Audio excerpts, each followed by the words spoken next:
Okay, I hope you liked that last video on intakes. There is something I don't think I covered fully enough, so I'm just going to touch on it lightly.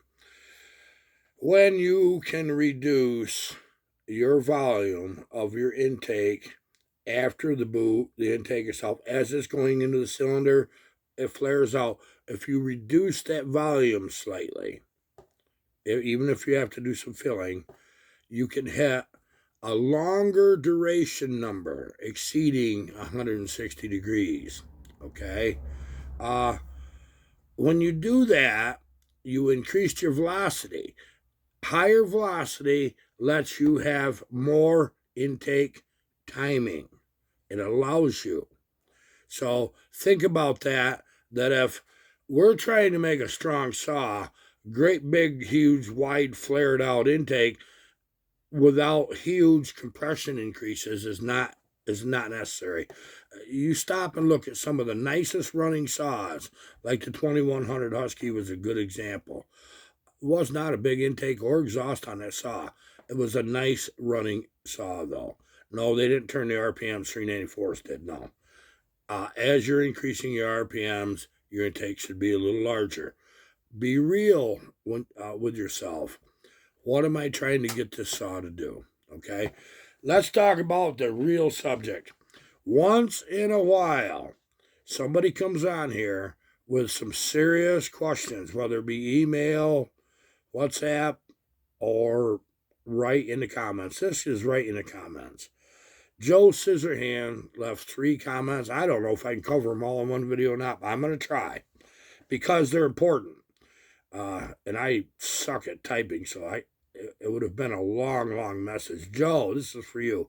Joe, if I would have an award for best questions and comments for the year, you'd win the turkey.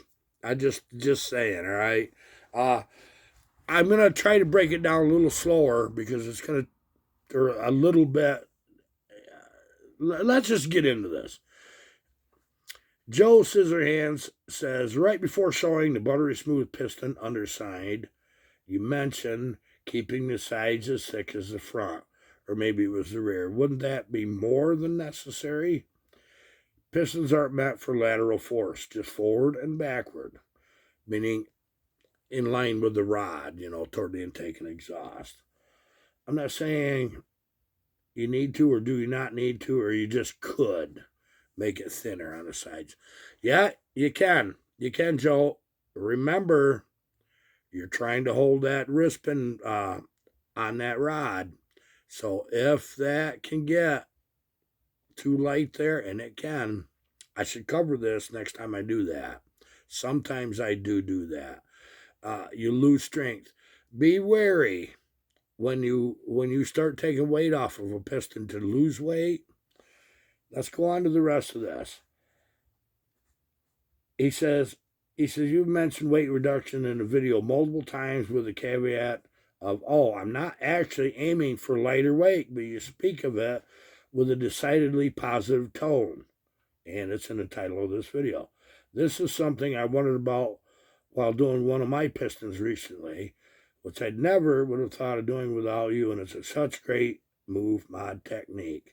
My only aim was to smooth the heck out of it for flow, meaning underneath the piston. Okay? And I'm sure I'd have got a higher reduction of weight than you did here. Even crossed my mind, man, I hope this thing doesn't burst. Yeah, that can get big. I mean, he don't want to break his piston. He says,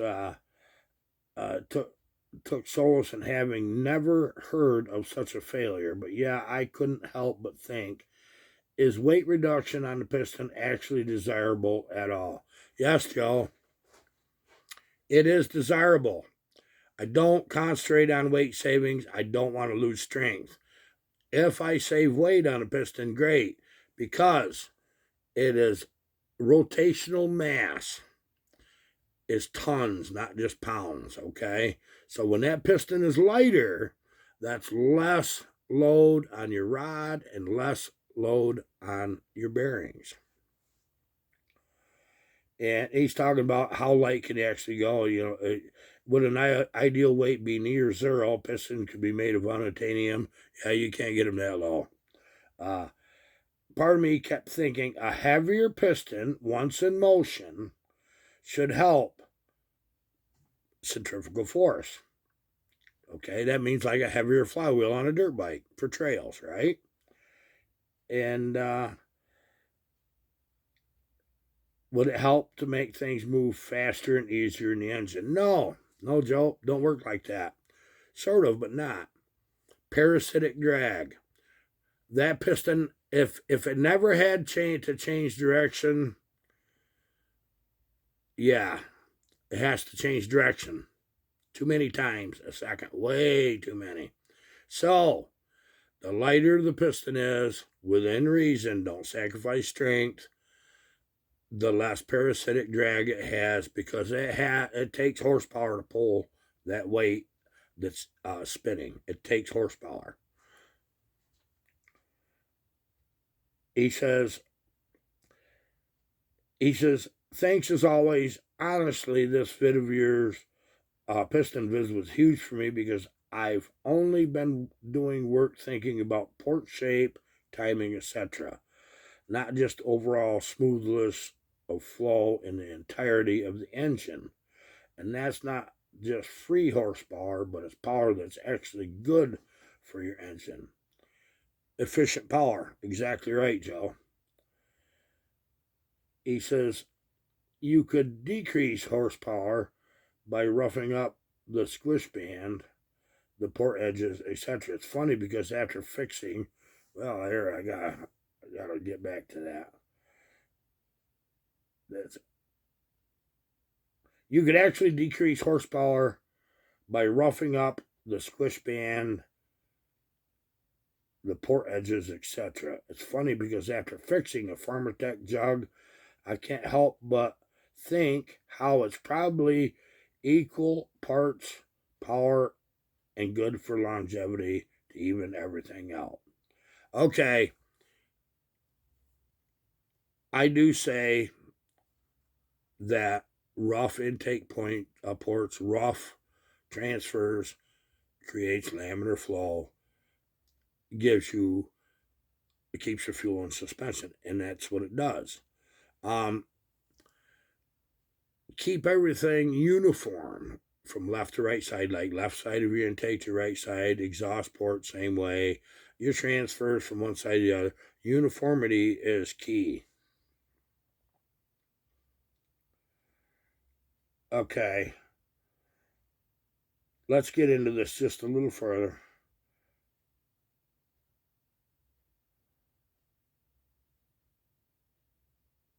Okay. He says, other models, he's talking about changing the timing.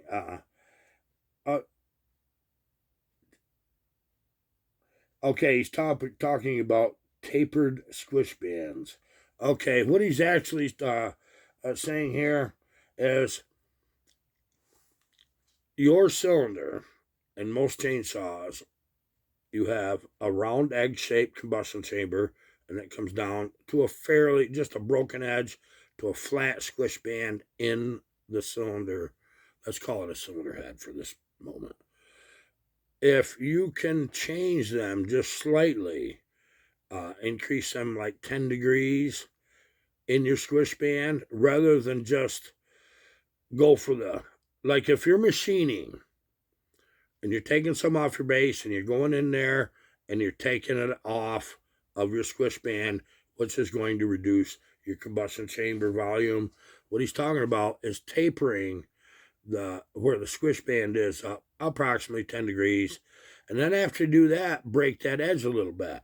So here you took, 40, 50 thousandths off the base of the cylinder, did the same amount up at your squish band, reduced your size of your combustion chamber.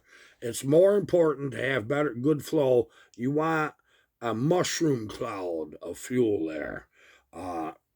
This is going to get deep if I ain't careful. I'm trying not to do that. He says, almost by mistake. Okay, he says, maybe you could tell me that it's always done, i.e.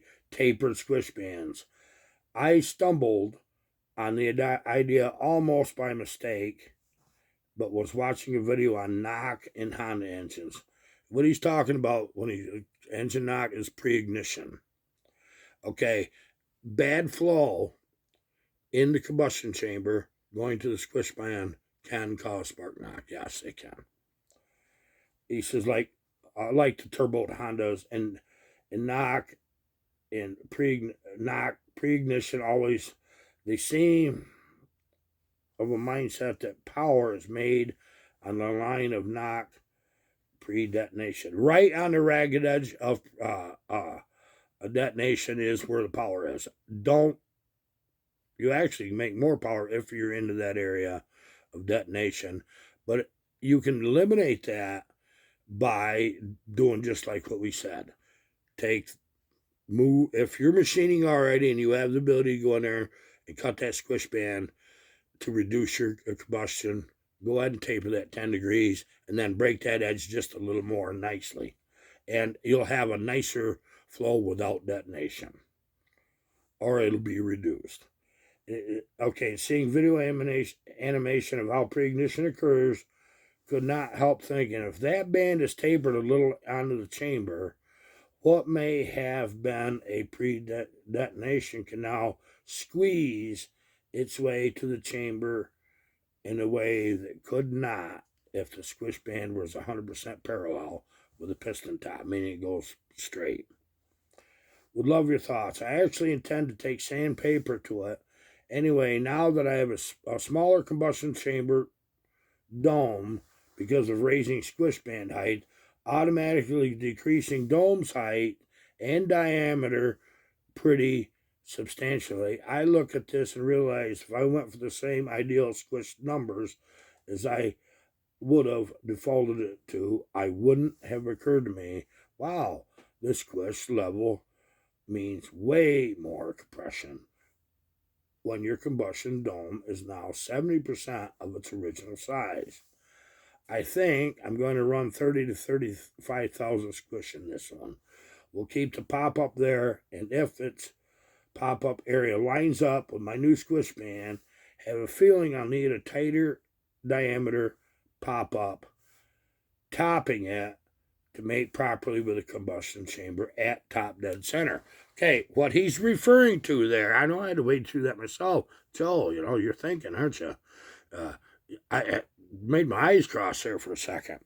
What he's trying to say is, okay, I'm taking some off my deck of my cylinder, and I'm dropping that. And I'm going right up on my combustion chamber with a boring bar, and I'm taking off a considerable amount on my squish band. That means as he's dropping his cylinder, what he's doing is making a much smaller combustion chamber. Okay, well then that gets starting to be shaped like half an egg then, right? Okay, now he's already got a dome piston in here. So here's the deal, Joe. You're right as rain in many of these areas, but let me help you out. It'll help everybody else. It'll even help me out by just reviewing this. Okay, so we've done our machining, made a smaller combustion chamber, noticeably. Now we want it to work good. So instead of being flat in the bottom of our cylinder, which is the head, actually top of the head, but right at the squish band, we've tapered that squish band slightly. Now the next thing you do is you'll take your boring bar, change your tool, whatever you got to do it, and break that edge, even if you got to break it twice to stop it from being a sharp edge. Sharp edges get hot, carbon sticks to them, and causes pre-ignition. Right, Joe? You got it, buddy. Okay. So, yeah, we can do that. Now, we have a dome piston. Okay? Here's an example. Here's our dome. Now, all of a sudden, that dome doesn't fit. Well, buddy, you got to chuck it in your lathe, and you got to take just a little bit off that outside of that dome. Match your degrees for whatever your taper is. When you reduce your dome, match it as best you can with what the taper is, right where you broke from your transition line from your squish band to the actual pocket, the combustion chamber. Try to match that so the angles line up, and that'll work really good. I told you this. I'm not going to get all his comments in. Okay, he's got this figured out. He knows what questions he's got to ask. I am so glad to be able to answer these. If these aren't answered fully, get in the comments if you didn't understand something, because I think, frankly, I might have missed something even too. But hopefully I did this right. Oh, this is a subject, Joel, I'm not sure I really want to answer, but I'm gonna. Joel is talking about timing advances or retarding the timing in your chainsaw. Why would we do that? Well, there's times that you will. You really will. I got some flywheel keys en route, and I've never played with the timing advances. And he says he's got a pair of 660s, 66 bags, steels. He wants to experiment with them. Okay. He said, I find it weird that a lot of the time people seem to port without doing stuff like timing or proper mufflers. He said, loves the bear claw type, the buck and runs. Yeah, they're really good. He says,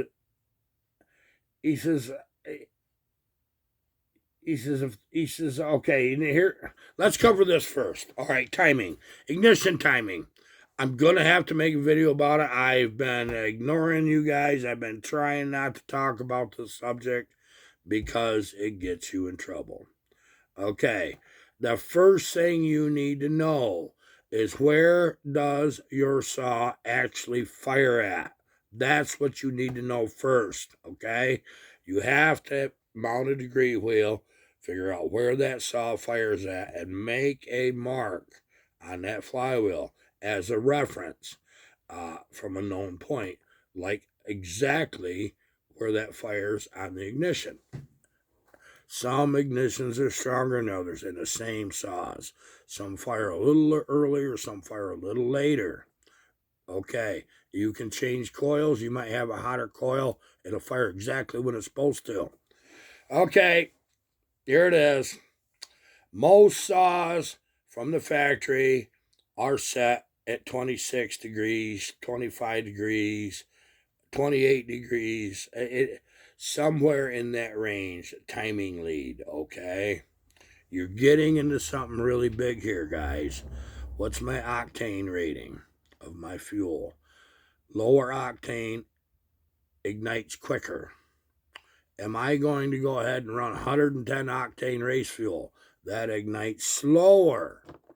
I will advance my timing 4 degrees when I'm going to run 100 octane or better. Okay, so now I'll run 32 degrees total. If you go too far with your timing, you can get a kickback. It'll suck your rope in and break something. Hopefully not your finger. Higher octane, slower burn, needs more ignition lead. Lower octane needs less. Let's just talk chainsaw gas. 91, 92 octane is generally what everybody recommends in their saws. Timing advances will do a little. You're chasing that magic rainbow with the unicorn on it. Oh my God, don't do that. You're scaring me. Because you have to cut your keyway. Okay? Joe, if you really want to do this, you have to buy an oversized key, and as you have to move the flywheel in the direction of rotation to advance. So that means you need what they call a stepped key. Instead of a square key, The bottom of it's filed on one side, the top on the opposite to get that. Do this with your degree wheel so you know exactly how much you're advancing your saw. Okay, what does Iron Horse do if it's his personal saw, not somebody else's, and he wants to just give it another 2 degrees? Let's just say I already know I want to have another 2, 3 degrees, 4 degrees, whatever. Pick a number. All right. Well, you can do all the math in the world, and I can explain it to you. And it's just going to make your eyes glaze over. I get too wordy sometimes, and I know it. Let's dumb this right down how to do this. Cut your flywheel on one, or cut your key with. You can do it with a file, mill machine, whatever you feel like. Just take 10 thousandths off at a time, 20 thousandths, something like that, and just see how much that actually moves your degree wheel when you have it on your flywheel. Okay, this is what you want to do. Document this, okay, so you know what not to do next time, how far not to go. Okay, so what that allows you to do, slip your flywheel on, you've got your keyway cut so that you can rotate that just a little more forward in the direction the saw rotates, okay? And then you have to lock that down. Okay, now you got that tight. If there's anything at all, just a little goofy between your flywheel and your crank taper, I'll tell you what's going to happen. The sucker's going to spin right back to where it was. Because there's nothing, the key can't hold it from going backwards again. So you think you advanced it, but sometimes you'll find out it was advanced initially and then it went right back to where what's tighten your nut just a little bit. Okay, how do I avoid that? Oh, this is terrible. You see right there in the corner of that Blue Thunder?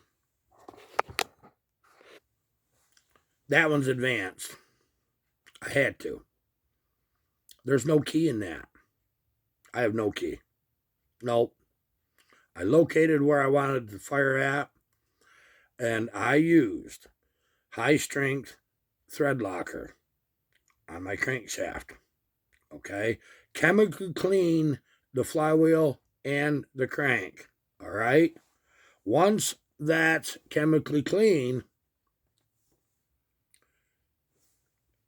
set the sucker on there. Don't tighten it yet. Don't.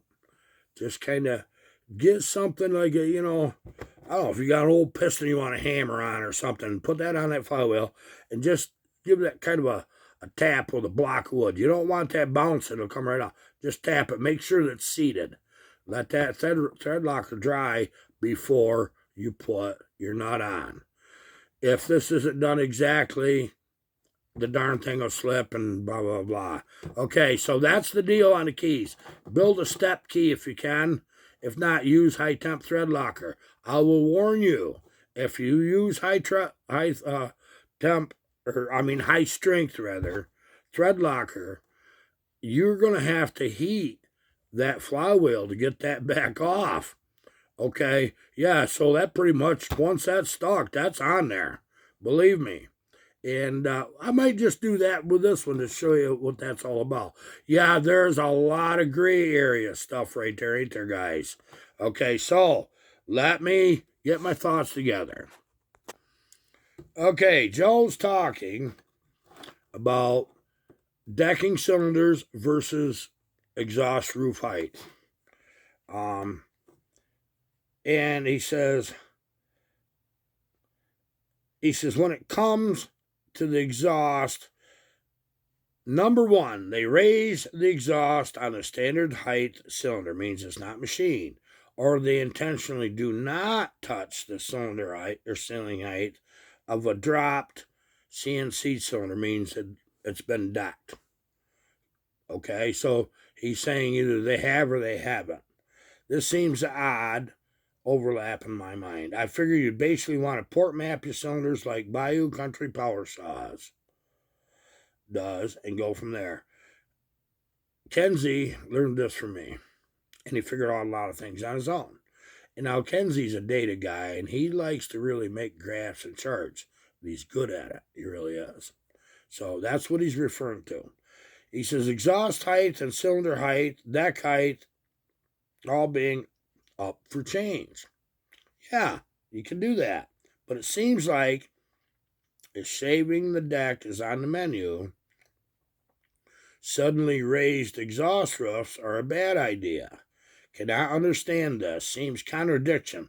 Heck, I have a slightly over-raised roof, meaning you went too far, it's opening, the exhaust is opening too early, and I'm compensating by decking the cylinder base 10 thousandths. Around 11 will be 1 degree. He says these things work together. Yes, they do, Joe. Okay. The thought behind, let's say you take 35 thousandths off the base of your cylinder, okay? That means you have dropped approximately 3 degrees. So if that opened with no base gasket at 104, it's going to open at 107. Got it? That means without raising the exhaust roof and taking 35 off your base, you have guaranteed that piston has got longer to travel. You will gain a lot of compression then. That's one thing you're saddled with. You're going to have saw with a lot of torque also, but it's going to be at a much lower RPM because you are dictating that saw's running RPM in the cut also. And boy, I opened myself for a lot of comments right there, didn't I? By having that lower. That's not my game. If I'm taking 35 thousandths off my base, it's because I didn't want to take 35 thousandths off the squish band, just like we talked about. Okay? Now, that dropped my exhaust roof from 104 to 107 degrees. And that's before I even touched it. So now I got a whole lot further I got to go to hit my targeted 100 degrees, which is normal for me to do. Okay? So, the only gains that you're looking at right there is, do you want your saw to have more torque and willing to sacrifice RPMs? Then if you do that, run it at 107. Do you want it to have stock RPMs in the cut? Run it at 104. Opening on the exhaust. If you want it to be slightly more than that in the cut, above your peak torque, like that's where I like them, 98 or 100 degrees. It is at a sacrifice of compression. So if you put this nice little dome piston right here in it, you can measure that dome on most saws and tell exactly how much you want to raise that exhaust roof and still maintain stone stock compression. Okay, guys? I hope this stuff is helpful. I really do. Joe, you got the comments here. I ain't even done he's got another one yet that I haven't covered, which I am going to cover. I think this stuff is very important, okay? So when you're machining, basically, you're dropping your intake, you're dropping your exhaust. Before you start machining, track that with your degree wheel so you know already how much total intake opening you got, and know that about 10 thousandths is 1 degree, or 12, depends on your stroke of your saw. You know, this is really what's important. So in that range is 1 degree. How much can I stand to drop my intake floor? And am I willing to put some DevCon in it or a JB Weld or something to raise that up? That's what's commonly done. Somebody wants to drop it 50, 60 thousandths, you can. Go in with a boring bar.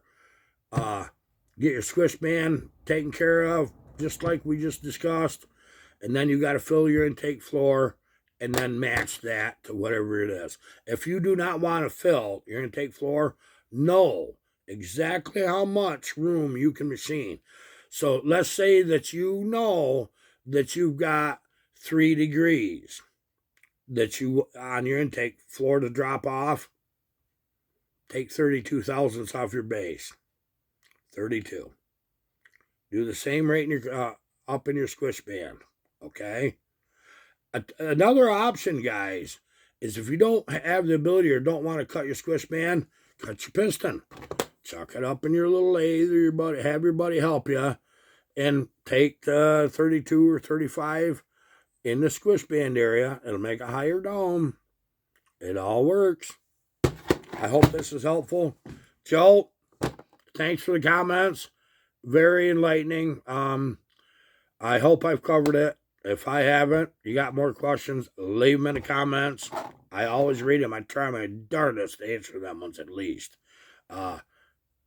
We'll see you later. Goodbye.